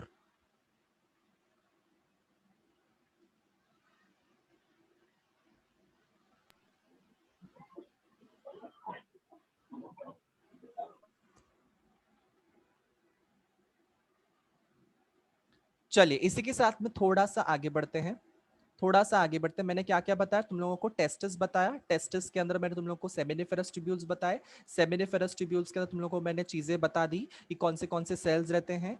उसके बाद मैंने तुम लोगों को बताया कि एक्स्ट्रा जो सेल्स है तुम्हारे दो सेमिनिफेरस ट्यूब्यूल्स के बीच में जो खाली जगह है इंटरस्टाइसिस, उसमें एक लेडिक सेल्स नाम का सेल होता है या फिर उसको इंटरस्टिशियल सेल्स भी बोलते हैं, जिसमें हार्मोन बनता है जिसका नाम है टेस्टोस्टेरोन। इसी के साथ में थोड़ा सा आगे बढ़ते हैं, इसके साथ में हम लोग एक्सेसरी डक्ट्स के बारे में जानेंगे, एक्सेसरी डक्ट्स के बारे में जानेंगे। तुम लोगों ने एक चीज तो समझ ली कि स्पर्म तो तुम्हारे टेस्टिस में बन गया, स्पर्म तुम्हारे टेस्टिस में बन गया, बट क्या ये स्पर्म तुम्हारे टेस्टिस में रहकर कुछ फायदा है? यस, क्या ये स्पर्म तुम्हारे टेस्टिस में सिर्फ रहेगा, टेस्टिस में रहेगा तो क्या बच्चा पैदा हो सकता है? Is it possible baby will be form? No, it is absolutely not possible. It needs to move. It needs to move from male body to the female body. ठीक है, it needs to move from the male body to the female body. उसके लिए tubes की जरूरत है, इन tubes में से ही move कर सकता है। इन ट्यूब्स का नाम क्या है बच्चों लोग? Accessory ducts. इनको कलेक्टिवली क्या बोला जाता है? Accessory ducts. ठीक है, इन ट्यूब्स के जरिए ये स्पर्म क्या करेगा? आगे आगे आगे आगे मूव करेगा, प्रोपेल करेगा और तुम्हारे पीनस में से पास आउट होके फीमेल के बॉडी में चला जाएगा। Clear everyone? So accessory ducts का जरूरत क्यों आन पड़ा? बिकॉज स्पर्म अपने आप से चलकर तो जा नहीं सकता है, ये ट्यूब्स में से फ्लो होगा, आगे की तरफ जाएगा और पीनस में से पास ऑन होके वजाइना में से एंटर करेगा तुम्हारे फीमेल बॉडी के अंदर। Is that clear?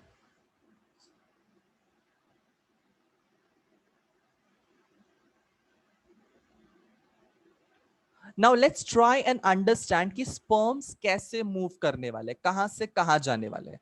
ठीक है, कैसे कैसे आगे आगे मूव करने वाले। ये एक इंपॉर्टेंट क्वेश्चन तुम्हारे एमसीक्यू में पूछा जाता है in case of medical entrances. एक इंपॉर्टेंट क्वेश्चन है कि स्पर्म्स इधर से किधर जाएगा, उधर से किधर जाएगा, ये तुम्हारे दिमाग में इसका पाथवे जो है ना, इसका रूट जो है, इसका रास्ता जो है, ये तुम्हारे दिमाग में एकदम क्लियर होना चाहिए।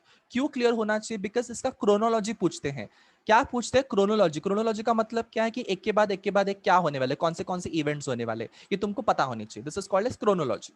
ठीक है, सो क्रोनोलॉजिकल ऑर्डर तुमको पूछी जाती है। मतलब क्या है कि स्पर्म यहां से कहां पे जाएगा, ठीक है, यहां से लेफ्ट जाएगा, राइट जाएगा, ऊपर जाएगा, नीचे जाएगा, कहां पे जाएगा, ये तुमको पता होना चाहिए। सो इसीलिए मैं तुम लोग को ये क्रोनोलॉजी पहले एक्सप्लेन करता हूं, फिर धीरे धीरे कौन से ट्यूब्स होते हैं उनकी डिटेल्स में मैं तुम लोग को स्टडी करवाता हूं। Is that clear? चलिए, सबसे पहली बात मैंने तुम लोगों को कहा कि स्पर्म्स बनते कहां पे, जल्दी से जल्दी टाइप करो तुम्हारे चैट बॉक्स के अंदर अभी के अभी। स्पर्म्स बनेंगे तो बनेंगे कौन से ट्यूब के अंदर? कौन से ट्यूब के अंदर तुम्हारे स्पर्म्स बनते हैं?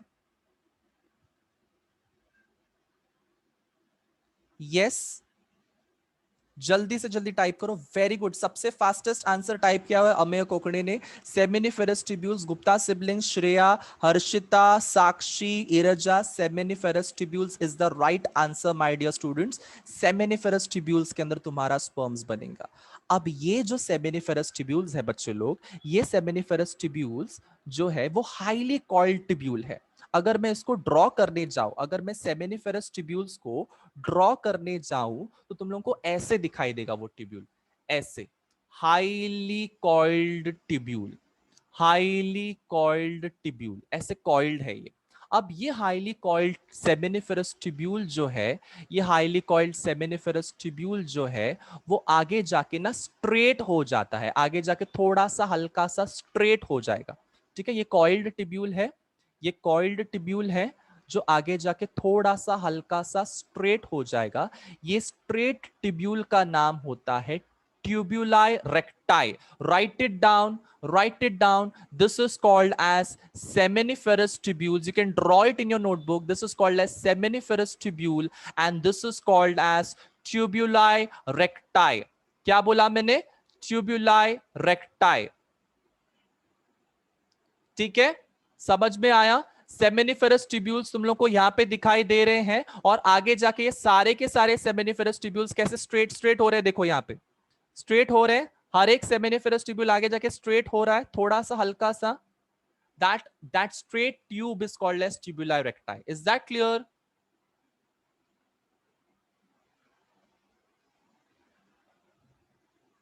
सबको समझ में आया ट्यूबुला रेक्टाई क्या है? Tubuli recti, TUBULI, tubuli recti, RECTI, recti. Gupta sibling has one doubt, can you please ask me? Yes, बताओ क्या डाउट है बेटा, जल्दी बताओ।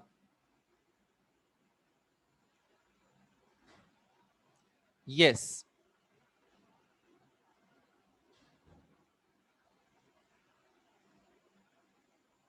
ठीक है, तब तक हम लोग क्या करेंगे, हम लोग मैं एक्सप्लेन करते जाता हूं कि सबसे पहले मैंने क्या बोला, सेमिनिफेरस।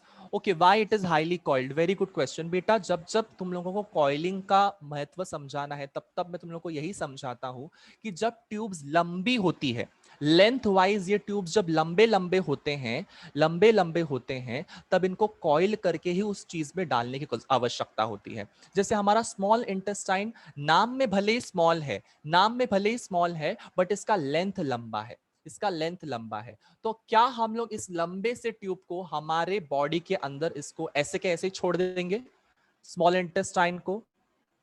क्या वो हमारी बॉडी में फिट भी हो सकता है? स्मॉल इंटेस्टाइन नहीं फिट हो सकता है, absolutely not, absolutely not. It has to be highly coiled and compressed. इसको कॉइल करने की जरूरत है, कंप्रेस करने की जरूरत है। तो सेमिनिफेरस ट्यूब्यूल भी ऐसे लंबे से ट्यूब है जिसमें बहुत सारी कॉइलिंग होती है। क्यों? बिकॉज अगर ये कॉइलिंग नहीं हुआ तो ये तुम्हारे टेस्टिकुलर लोब्यूल्स में नहीं फिट हो सकते हैं। Is that clear?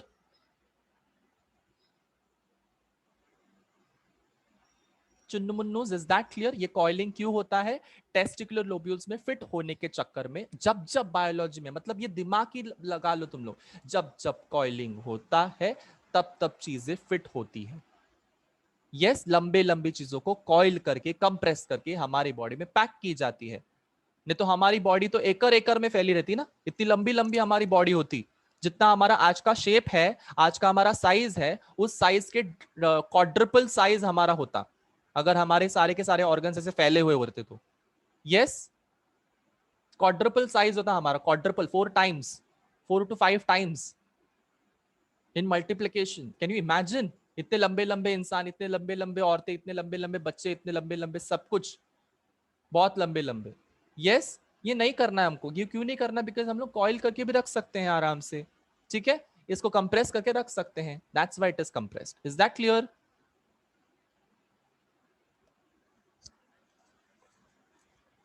चलिए आगे बढ़ते हैं। मैंने कहा तुम लोगों को कि जो तुम्हारा सेमिनिफेरस ट्यूब्यूल है, वो सेमिनिफेरस ट्यूब्यूल सबसे पहले कॉइल्ड रहेगा, और ये कॉइल्ड सेमिनिफेरस ट्यूब्यूल आगे जाके स्ट्रेट हो जाएगा। सो ये सेमिनिफेरस ट्यूब्यूल है, ये कॉइल्ड वाला चीज, और ये वाली जो चीज है जो जो तुम्हारी कॉइल्ड नहीं है, स्ट्रेट स्ट्रेट है, इसको हम लोग क्या बोलते हैं? ट्यूब्यूलाई रेक्टाई। मैंने तुम लोगों को ये लिखने के लिए बोला था, ये ड्रॉ करने के लिए बोला था, सबने ड्रॉ किया है, say yo in the chat box right now.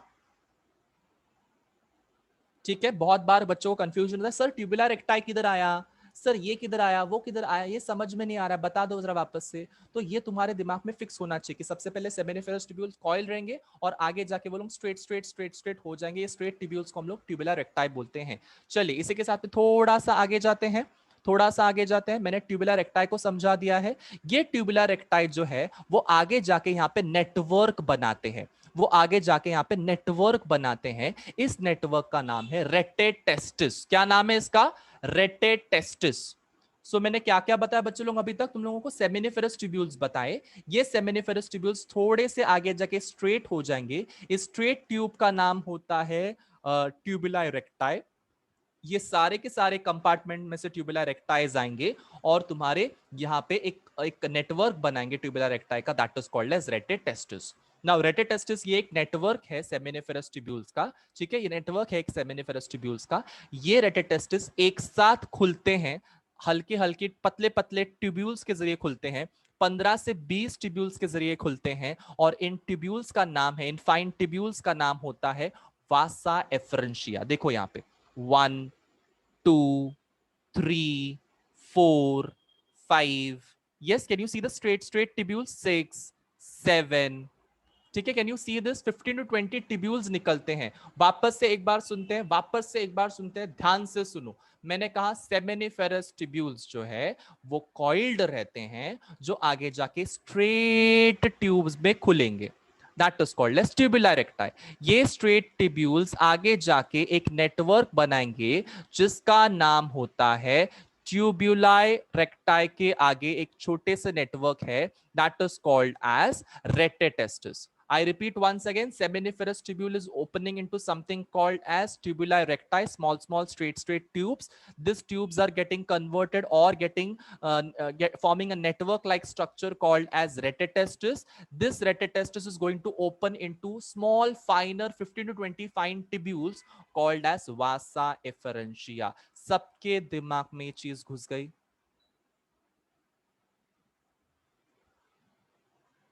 ठीक है, सबके दिमाग में ये चीज घुस गई?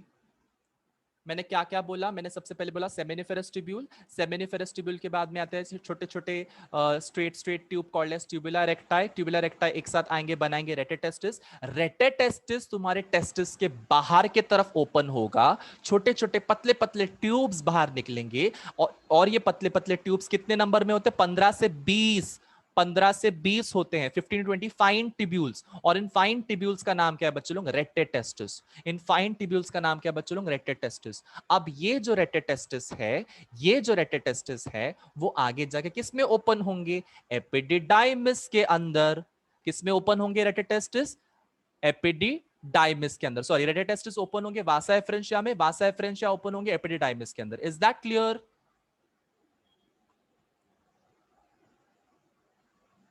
सो पाथवे समझो, पाथवे क्या बोलता है? Seminiferous tubule, seminiferous tubules opens into tubuli recti.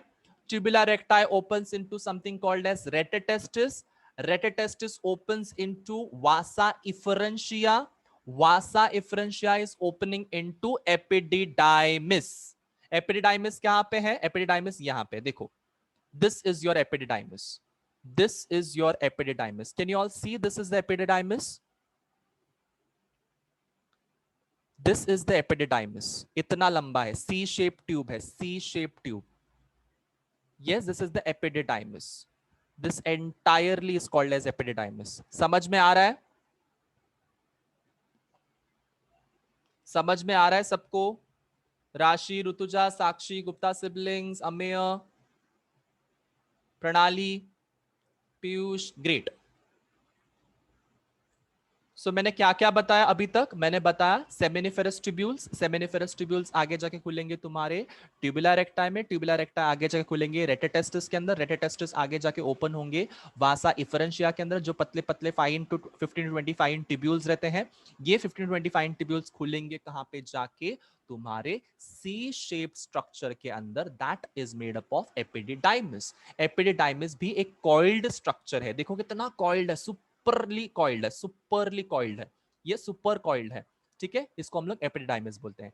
Epididymis का मेन फंक्शन क्या है बच्चों लोग? एपिडिडाइमिस का मेन फंक्शन है to store the sperms temporarily. मतलब टेस्टिस में तो स्पर्म्स बनेंगे, सेमिनिफेरस ट्यूब्यूल्स में तो स्पर्म्स बनेंगे, बट ये ट्रैवल करते हुए एपिडिडाइमिस में पहुंचेंगे और एपिडिडाइमिस में जाकर स्टोर हो जाएंगे, बट टेम्पररी स्टोरेज, जन्मों जन्मों का स्टोरेज नहीं है वहां पे. ठीक है, जन्मों जन्मों का स्टोरेज नहीं है वहां पे, टेम्पररी बेसिस पे स्टोर हो जाएंगे. और वहीं पे स्पर्म्स को मेच्योरिटी मिलेगी. मेच्योरिटी का मतलब क्या होता है? स्पर्म्स की जो टेल रहते हैं ना बच्चों लोग, टेल वो ऐसे वैग करना स्टार्ट करेंगे, विप्लैश मूवमेंट उसको इसको बोलते हैं. स्पर्म के टेल ऐसे झटके मारना कब स्टार्ट करेंगे? जब वो लोग एपिडिडाइमिस में पहुंचेंगे. Is that clear? स्पर्म्स में मोटिलिटी कब आएगी? जब वो एपिडिडाइमिस में पहुंचेंगे, बिकॉज एपिडिडाइमिस में जाके उनको मैच्योरिटी मिलती है, वहां पे जाके वो लोग टेम्पररी स्टोर होते हैं. Is that clear?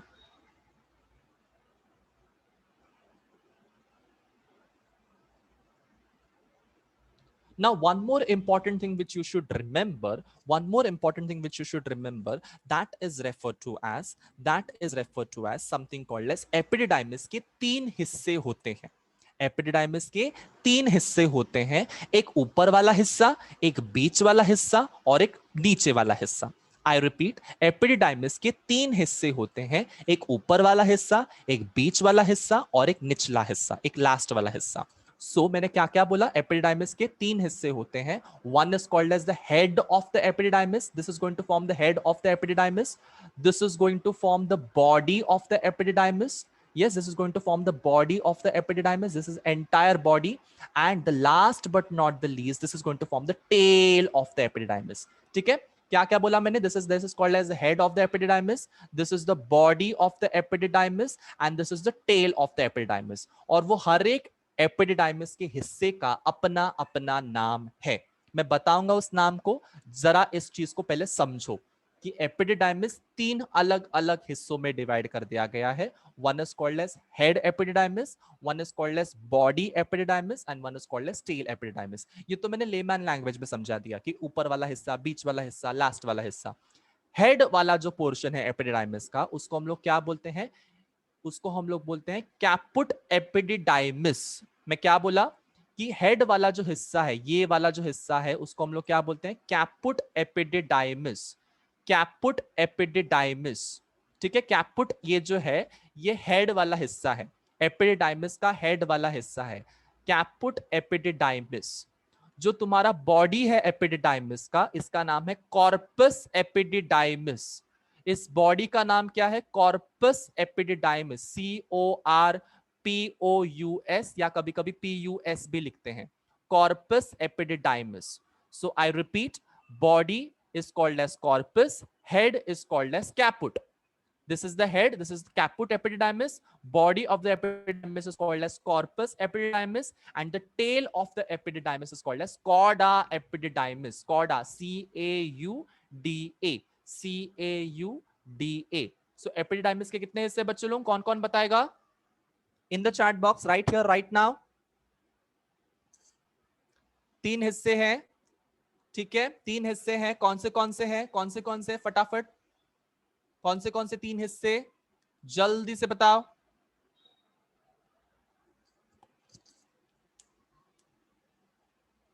लाइन से बताओ, एक उल्टा पुल्टा प्लीज मत करना. सबसे पहले हेड वाला हिस्सा, फिर बॉडी वाला हिस्सा, फिर टेल वाला हिस्सा. हेड वाले हिस्से को हम लोग क्या बोलते हैं? Caput epididymis. बॉडी वाले हिस्से को हम लोग बोलते हैं कॉर्पस एपिडिडाइमिस, और जो टेल वाला पोर्शन है उसको बोलते हैं caput epididymis, sorry cauda epididymis. So caput is the head, corpus is the body and cauda is the tail. समझा? कॉर्डा का स्पेलिंग में CAUDA ऐसी स्पेलिंग है. हेड की स्पेलिंग है कैपुट, की स्पेलिंग है CAPUT, बॉडी की स्पेलिंग है CORPOUS, टेल का स्पेलिंग है CAUDA. ठीक है? So caput, corpus and cauda epididymis, clear? Head, body and tail respectively. Each one of you, are you understanding this? Drop a heart in the chat box right here, right now.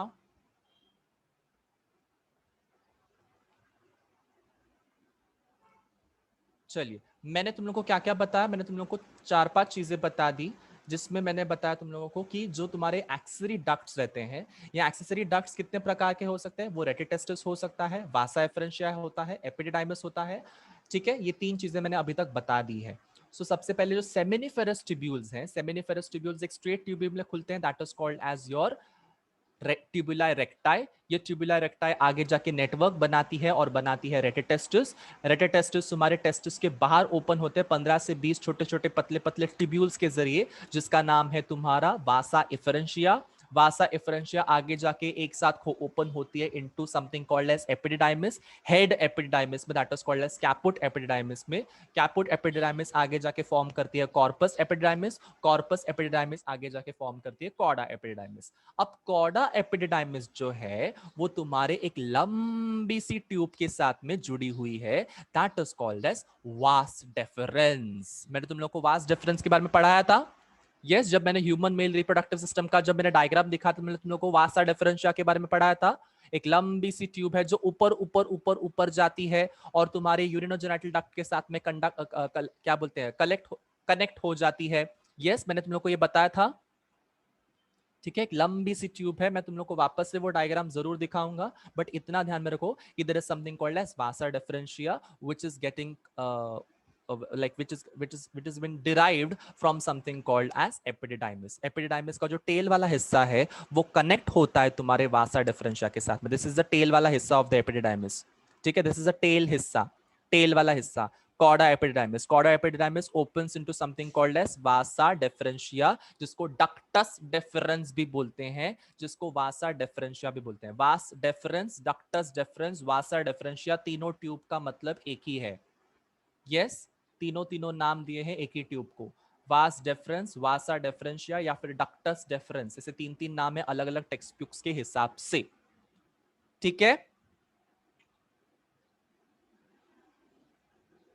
Now ये जो वासा डेफरेंशिया है ये एक long tube है जो ascend होती है up ऊपर के तरफ, और ये स्पर्म को आगे आगे कैरी करती है एपिडिडाइमिस से होते हुए यूरेथ्रा के अंदर. ठीक है, यूरेथ्रा तक कैरी करने का काम कौन करता है? Vasa deferentia. Why there are so many names? Because बच्चे लोग क्या है ना कि अलग अलग साइंटिस्ट इस ट्यूब को अलग अलग नाम से बुलाया करते थे. ठीक है, अलग अलग साइंटिस्ट ने इस ट्यूब को अलग अलग नाम दे दिए. लेट्स से फॉर एग्जांपल तुम अमेरिका में रहते हो तो अमेरिकन साइंटिस्ट ने कुछ एक नाम दे दिया. लेट्स से फॉर एग्जांपल तुम अफ्रीका में रहते हो तो अफ्रीका के कोई साइंटिस्ट ने कुछ और नाम दे दिया. ठीक है, अलग अलग जगह के अलग अलग साइंटिस्ट ने अलग अलग नाम दे दिया, तो वो सारे नाम वैलिड ही होंगे ना, क्योंकि वो वही ट्यूब के बारे में बता रहे हैं. राइट, वही ट्यूब के बारे में बता रहे हैं, वो कुछ अलग किस्सा नहीं एक्सप्लेन कर रहे हैं. कंसेप्ट वही है, सिर्फ नाम अलग अलग जगह पे अलग अलग पड़े, इसलिए इतने अलग अलग नाम तुम लोगों को आए हुए हैं. इसीलिए तुम्हारे एमसीक्यूज में अलग अलग नाम तुमको पूछे भी जाते हैं. इसलिए मैं इतने अलग अलग नाम को तुम्हारे क्या बोलते हैं लेक्चर्स में इंक्लूड करता हूं, so that you will be understanding कि अगर कोई दूसरा नाम से भी पूछा गया क्वेश्चन तो तुम लोग को सॉल्व करते आना चाहिए. Is that clear? So vas deferens, ductus difference, Vasa differentia, तीनों ट्यूब्स एक ही है. एक ही ट्यूब का 3-3 नाम है यहाँ पे, जो ऊपर ऊपर जाएगी और तुम्हारे स्पर्म को ऊपर तक लेकर जाएगी और ऊपर से लेके यूरेथ्रा के अंदर डंप कर देगी. यूरेथ्रा में चीजें चली जाएंगी. यूरेथ्रा मतलब क्या है? यूरेथ्रा किस में से पास होता है? जल्दी से चैट बॉक्स बताओ, यूरेथ्रा किस में से पास होता है? यस, यूरेथ्रा किस में से पास होता है? वेरी गुड, पीनस में से पास होता है। Penis, Irja has given the right answer. Penis में से पास होता है तुम्हारा यूरेथ्रा। यूरिनरी ब्लैडर में से पास नहीं होता है। यूरिनरी ब्लैडर में से वो ट्यूब निकलती है जिसको हम लोग यूरेथ्रा बोलते हैं। उसी यूरेथ्रा के अंदर से स्पर्म्स भी जाते हैं, उसी यूरेथ्रा के अंदर से तुम्हारा यूरिन भी जाता है। यस एवरीवन, एक कॉमन ट्यूब है जिसको हम लोग यूरिनोजेनाइटल डक्ट बोलेंगे। क्यों? बिकॉज उसी में से स्पर्म्स भी जाएगा, उसी में से तुम्हारा यूरिन भी जाएगा। बट दोनों चीजें साथ में नहीं जाएंगे, ऑल्टरनेटली जाएंगे। कभी यूरिन जाएगा तो स्पर्म्स नहीं जाएंगे, तो स्पर्म्स जाएगा तो यूरिन नहीं जाएगा। Is that clear? जरूरत आने पर चीजें उसमें से बाहर पड़े निकलेगी। ठीक है।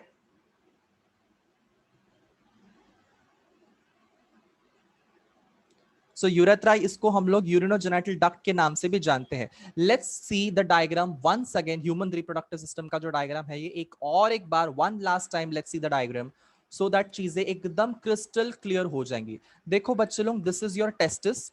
ये टेस्टिस में जो सेमिनिफेरस ट्यूब्यूल है वो आगे जाके स्ट्रेट हो जाती है, जिसमें ट्यूबुला रेक्टाई होता है। ट्यूबुला रेक्टाई जो है वो आगे जाके एपिडिडाइमिस में खुलती है, सॉरी रेटेटेस्टिस में खुलती है। ये रेटेटेस्टिस आगे जाके छोटे छोटे फाइन टिब्यूल्स में ओपन होते हैं, और ये फाइन टिब्यूल्स में से ये ओपन हो जाएगी तुम्हारी एपिडिडाइमिस में। वासा एफरेंशिया के जरिए ओपन हो जाएगी एपिडिडाइमिस में। वापस से एक बार सुनो, टेस्टिस है, टेस्टिस में सेमिनिफेरस ट्यूब्यूल्स हैं। Seminiferous tubule is going to open into something called as tubuli recti. Tubuli recti is going to open into something called as retetestis. Retetestis is going to open into vasa efferentia. Vasa efferentia is going to open into epididymis, head epididymis, that is corpus epididymis. Corpus epididymis is going to open into caput epididymis. Caput epididymis is going to open into corpus epididymis. Corpus epididymis is going to open into cauda epididymis, and this cauda epididymis is going to open into something called as vasa deferentia. Clear? This is the vasa deferentia. This is that vasa deferentia जो तुम्हारी epididymis से होते हुए निकलेगी और urinogenital duct तक वो conduct करेगी।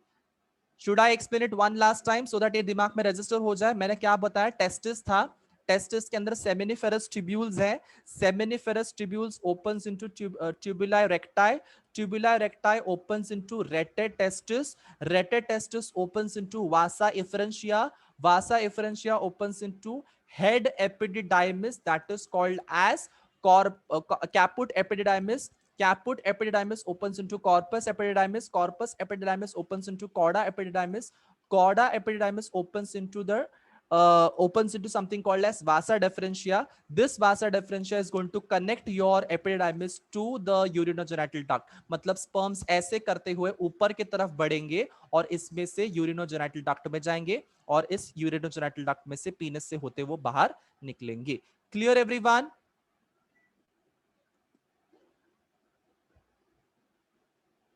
एकदम वन शॉट में मैंने चीजें क्लियर कर दी है। मैंने तुम लोगों को सारे एक्सेसरी डक्ट्स के बारे में बता दिया है। इन एक्सेसरी डक्ट्स का छोटा छोटा जो स्टेटमेंट्स है मैंने यहाँ पे लिखे हुए हैं। यू कैन स्क्रीनशॉट दिस और you can take it from your text books as well. ये सेम टू सेम मैंने स्टेटमेंट्स हमारे टेक्स्ट बुक्स में से लिए हुए हैं, कुछ एक्स्ट्रा इंफॉर्मेशन इसमें नहीं है। आगे जाते हैं, आगे थोड़ा सा बढ़ते हैं और ग्लैंड्स का डिस्कशन करते हैं। ग्लैंड्स, ग्लैंड्स ये जो है ये इंपॉर्टेंट चीजें हैं, इंपॉर्टेंट चीजें। ग्लैंड्स का मतलब क्या होता है? कोई मुझे बता सकता है? ग्लैंड्स क्या होता है? ग्लैंड्स किसको हम लोग ग्लैंड्स बोल सकते हैं? किस चीज को हम लोग ग्लैंड्स बोल सकते हैं? ठीक है, किस चीज को हम लोग ग्लैंड्स बोल सकते हैं बच्चे लोग?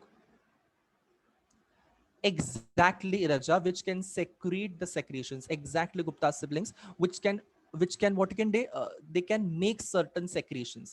ठीक है, which can make certain secretions. ठीक है,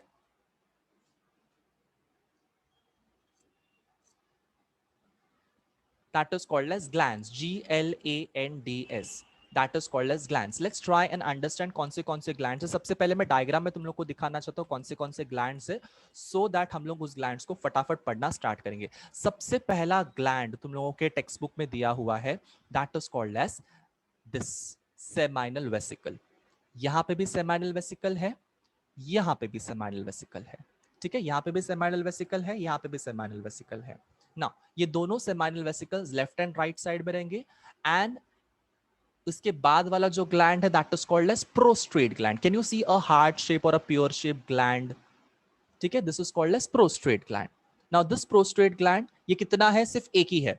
सेमाइनल वेसिकल कितने हैं? दो है। प्रोस्ट्रेट ग्लैंड कितना है? एक है। और दूसरा वाला ग्लैंड है जो तुम्हारे यहां पे तुमको दिखाई दे रहा है, यहां पे लेफ्ट साइड पे और राइट साइड पे, ये दोनों साइड पे दिखाई दे रहा है। इस ग्लैंड का नाम होता है काउपर्स ग्लैंड। इस ग्लैंड का नाम क्या है? Cowper's gland. Now Cowper's gland को हम लोगों को एक नाम से भी जाना जाता है किसी किसी किसी जगहों पे, that is called as bulbo urethral gland. Bulbo urethral gland. ठीक है, इसी के साथ में ग्लैंड्स का डिस्कशन आगे बढ़ाते हैं कि कौन से ग्लैंड्स है। देखो सेमाइनल वेसिकल्स है, ये भी ग्लैंड है, दो तरह के दो ग्लैंड्स है यहाँ पे। प्रोस्ट्रेट ग्लैंड है यहाँ पे, और साथ ही साथ में नीचे दो काउपर्स ग्लैंड है जिसको हम लोग बल्बो यूरेथ्रल ग्लैंड भी बोलते हैं। Clear everyone? Now let's try and understand कि ये ग्लैंड्स क्या क्या बनाने वाले हैं। ये ग्लैंड्स क्या क्या बनाने वाले हैं। जो सेमाइनल वेसिकल है ना बच्चों लोग, सेमाइनल वेसिकल ये एक पेयर में है, जोड़ी में है। तुम लोगों ने देखा था सेमाइनल वेसिकल को जोड़ी में, ठीक है, सेमाइनल वेसिकल्स को जोड़ी में देखा था। ये ग्लैंड क्या सेक्रेट करता है? ये ग्लैंड एक अल्कलाइन फ्लूइड सेक्रेट करता है। कोई मुझे बताएगा अल्कलाइन का मतलब क्या होता है? केमिस्ट्री में तुम लोगों ने अल्कलाइन का मतलब पढ़ा हुआ है। What is alkaline? What is alkaline? Alkaline मतलब बेसिक। अल्कलाइन मतलब बेसिक, अमेय सिंगल बॉन्ड नहीं, सिंगल अल्केन की बात नहीं हो रही यहाँ पे। अल्केन और अल्कली में फर्क होता है, ठीक है। अल्कलाइन का मतलब होता है जो बेसिक केमिकल सब्सटेंसेस होते हैं उनको हम लोग अल्कलाइन बोलते हैं, ठीक है, अल्कलाइन। ठीक है, अल्कलाइन का मतलब क्या है? जो बेसिक है, जिसका पीएच कितना है? जिसका पीएच हाई होता है। 7 से लेके ऊपर वाला पीएच 7.1 से लेके 14.0 तक का पीएच इनका रहता है। Is that clear? 7 is the neutral pH. 7.1 से लेके 14.0 तक का जो पीएच है that is the alkaline pH. मतलब ये सेमाइनल वेसिकल जो है ये एक फ्लूइड बनाता है जो एक बेसिक फ्लूइड है जिसका पीएच 7 से ऊपर रहेगा, हाई रहेगा। और इस फ्लूइड के अंदर क्या रहता है? इस फ्लूइड के अंदर रहते हैं फ्रुक्टोज। इस फ्लूइड का कॉम्पोजिशन क्या है? Fructose, fibrinogen and prostaglandin. क्या क्या बोला मैंने? Fructose, fibrinogen and prostaglandin. Fructose, fibrinogen and prostaglandin ये तुम्हारे सेमाइनल वेसिकल का फ्लूइड का कॉम्पोजिशन है। Is that clear? Fructose, fibrinogen and prostaglandin. अगर अगर अगर हम लोग सीमेन को 100% कंसिडर करेंगे, मतलब ये तीनों ग्लैंड्स मैंने लास्ट टाइम भी डिस्कस किया था, सेमाइनल वेसिकल का अंदर का फ्लूइड, प्रोस्टेट ग्लैंड का फ्लूइड और काउपर्स ग्लैंड का फ्लूइड, ये तीनों क्या मिलकर बनाएंगे? क्या मिलकर बनाएंगे? कौन सा फ्लूइड बनाने वाले हैं? सेमाइनल फ्लूइड बनाएंगे, या फिर जिसको हम लोग सीमेन भी बोलते हैं। सेमाइनल फ्लूइड जिसको हम लोग सीमेन भी बोलते हैं, SEMEN, this is the correct spelling, SEMEN, सीमेन बनाने वाले हैं। सो सीमेन अगर 100% वॉल्यूम है तो उसमें से 60% ऑफ द वॉल्यूम मतलब मेजर कॉन्स्टिट्यूएंट कौन बनाता है? सेमाइनल वेसिकल बनाता है। Is that clear? Seminal vesicle 60% 60% of your seminal volume को बनाएगा, सेमाइनल फ्लूइड को बनाएगा। Is that clear? जिसमें फ्रुक्टोज, फाइब्रिनोजन, प्रोस्टाग्लैंडिन होता है इस सेमाइनल वेसिकल के अंदर। It is an alkaline fluid. Clear everyone? चलिए इसी के साथ में सेकेंड ग्लैंड का डिस्कशन करते हैं, प्रोस्टेट ग्लैंड। प्रोस्टेट ग्लैंड जो है बच्चे लोग, it is the large single gland. इसमें से एक रिलीज होता है मिल्की व्हाइट कलर का fluid. It is acidic fluid. It is acidic fluid. ठीक है, क्या बोला मैंने? कि ये प्रोस्टेट ग्लैंड जो है इसमें से एक मिल्की व्हाइट कलर का एक फ्लूइड निकलता है, व्हाइट कलर का एक फ्लूइड बनता है जिसमें जो एसिडिक होता है, जो एसिडिक होता है, और ये यूरेथ्रा में रिलीज कर दिया जाएगा, यूरेथ्रा में रिलीज कर दिया जाएगा। कितना परसेंट बनाएगा तुम्हारे सीमेन को? ये 30%। 30% हिस्सा किसका रहेगा? प्रोस्टेट ग्लैंड के फ्लूइड का रहेगा सीमेन बनाने में। Clear everyone?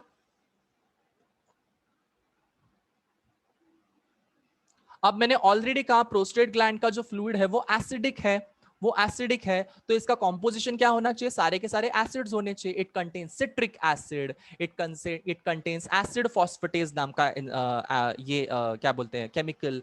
It contains enzymes, various kinds of enzymes. ठीक है, मैंने क्या क्या कहा, सिट्रिक एसिड कहा, मैंने एसिड फॉस्फेटेज कहा, और बहुत सारे एंजाइम्स कहा. तो ये प्रोस्टेट ग्लैंड में से जो फ्लूइड बनेगा, मिल्की फ्लूइड बनेगा, जो एसिडिक फ्लूइड है, जो 30% सेमाइनल वॉल्यूम को बनाता है, उसमें सिट्रिक एसिड, एसिड फॉस्फेटेज और बाकी के सारे एंजाइम्स होंगे. अब तुम मुझे सवाल पूछोगे सर एसिड फॉस्फेटेज ये क्या काम करेगा. सो एसिड फॉस्फेटेज का काम धंधा होता है कि जो वजाइना में जो बैक्टीरियाज रहते हैं, वजाइना के जो बैक्टीरियाज रहते हैं, या वजाइना की जो एसिडिटी रहती है, ठीक है, सॉरी वजाइना की जो बैक्टीरियाज नहीं, सॉरी वजाइना की जो एसिडिटी रहती है, इसको खत्म करने के लिए हमारे पास में एसिड फॉस्फेटेज नाम का एंजाइम होता है. क्या बोला मैंने कि एसिड फॉस्फेटेज नाम का एंजाइम क्यों होता है, बिकॉज वजाइना में जो एसिडिक कंडीशंस रहते हैं, इसको खत्म करने के लिए हमारे पास में एसिड फॉस्फेटेज नाम का एंजाइम होता है. Clear everyone.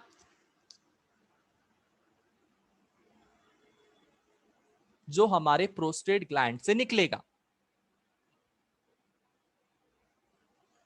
अब तुम बोलोगे वजाइना का क्या संबंध, तो वजाइना का संबंध है ना, क्योंकि स्पर्म्स वजाइना में ही तो जाने वाले आगे जाके, स्पर्म्स वजाइना में तो डिलीवर होने वाले. तो जैसे ही स्पर्म तुम्हारे वजाइना में जाएंगे, वहां पे एसिडिक कंडीशंस होता है, तो एसिडिक कंडीशंस में स्पर्म मर जाएंगे. बट ऐसा होता है क्या, एसिडिक कंडीशन में स्पर्म मर जाते क्या वजाइना में जाके, तो नहीं.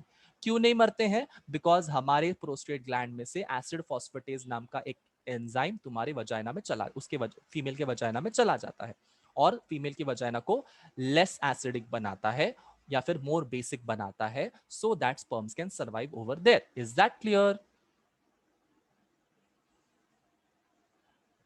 The last gland of today's lecture, last topic of today's lecture is called as Cowper's gland.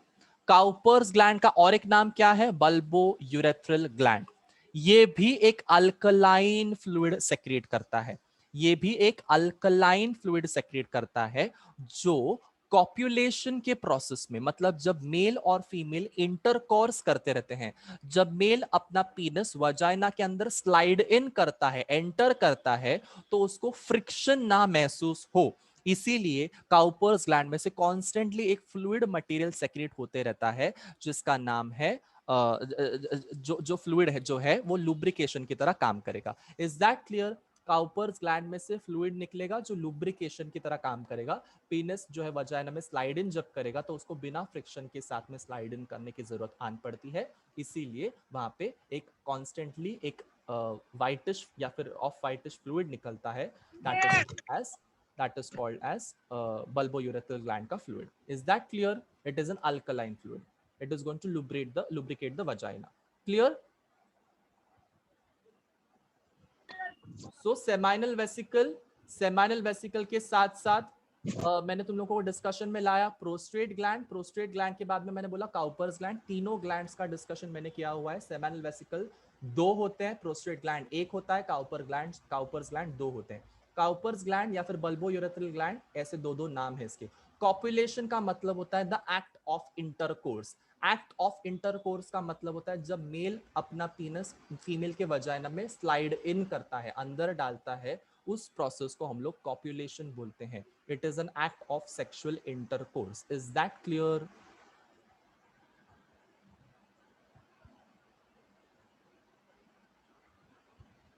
ठीक है. सो इसी के साथ में आज का हमारा लेक्चर खत्म हो जाता है. If you have any doubt regarding this today's lecture,